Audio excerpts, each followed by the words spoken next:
Hey folks, it's Lindsey Huddleston with SPS back in the building over at the MGM Grand Detroit for the Horatio Williams Coaches Forum. We've had a great day of events. Early we had the HBCU Showcase, and now we got the Coaches Forum, and I'm sitting with one of the panelists and the great guys who are doing great things for the state of Michigan, Deputy Director William McKoy, MHSAA. I get it right? Yes, sir. Yes, sir. Yeah, you got one of them long titles. You know what they used to say? They say long titles mean that's a big paycheck too, right? Oh, no. Oh, no. Let's say year one is done under your leadership, replacing the great Nate Hampton. A year in review, what was this season like for you with all the sports that you were focused on, particularly football and basketball? Oh, man.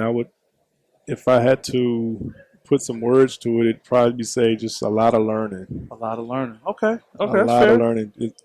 For as good as I thought I was at my job, this job is completely different, even though it's, kind of in the same vein, doing similar things, but it's just so much different. Well, so it's many not ways. for one institution. It's for, the entire state.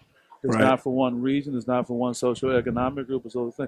Did Nate give you a wink and a smile and say, hey, I told you so? Oh, man.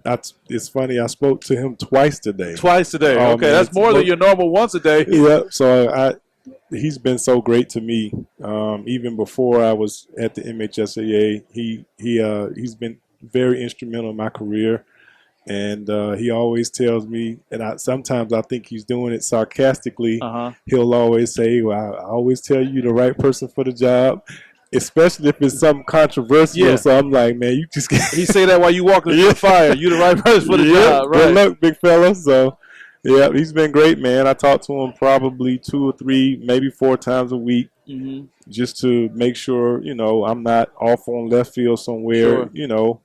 He did it for so long, has so much knowledge. I'd be an idiot not to tap into that, especially someone who's willing to give you, that knowledge, or willing to help, willing to assist.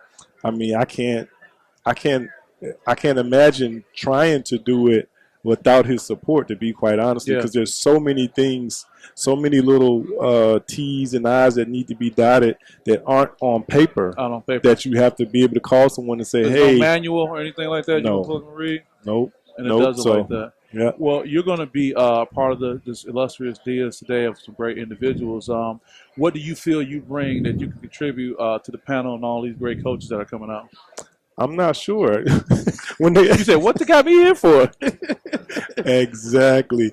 When they called me and asked me, who to do it, I said, oh, okay, sure, And then I get the flyer with the people on. I'm like, well, why they want me to say, Mama, I made it, huh? No, I'm like, what they want to talk to me about? Well, no, I think you being here, you are an illuminary just like that. We're not being patronizing, but you did a great job when you came down to the Horatio Williams Foundation. You did an introduction to yourself with the coaches. I think it's important being accessible and available. Do you find with your open availability that people are taking advantage of that in a good way and following up with you and communicating with you about their concerns?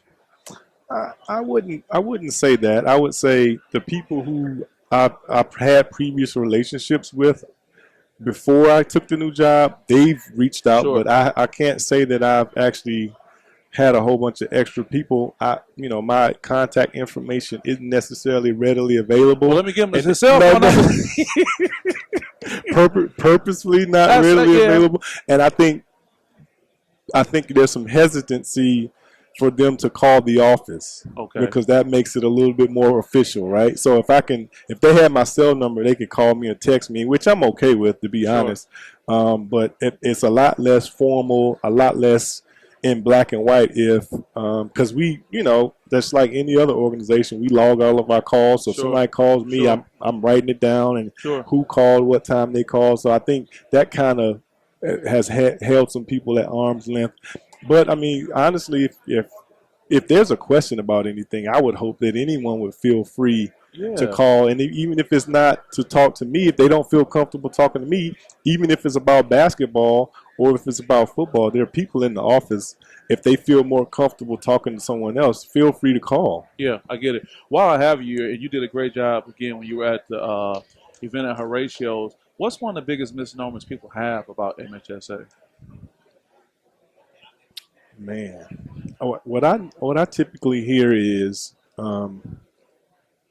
that the rules disproportionately are against minorities or disproportionately against urban schools.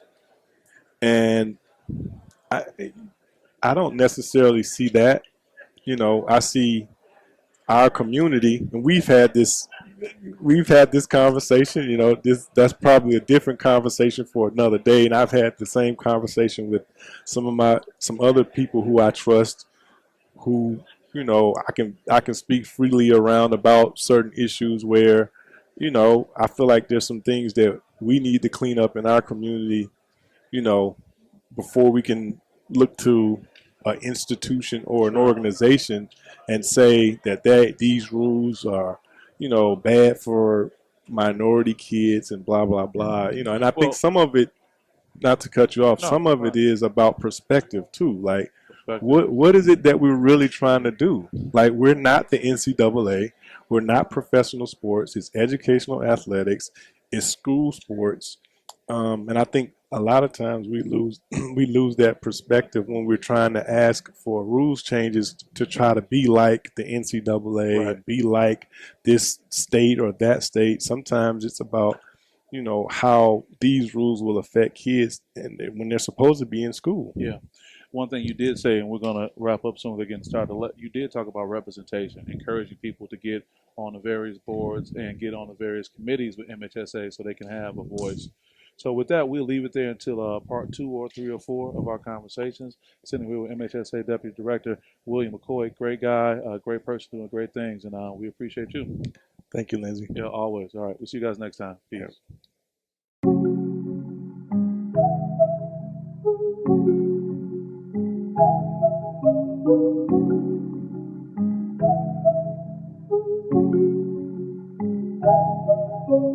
Yeah.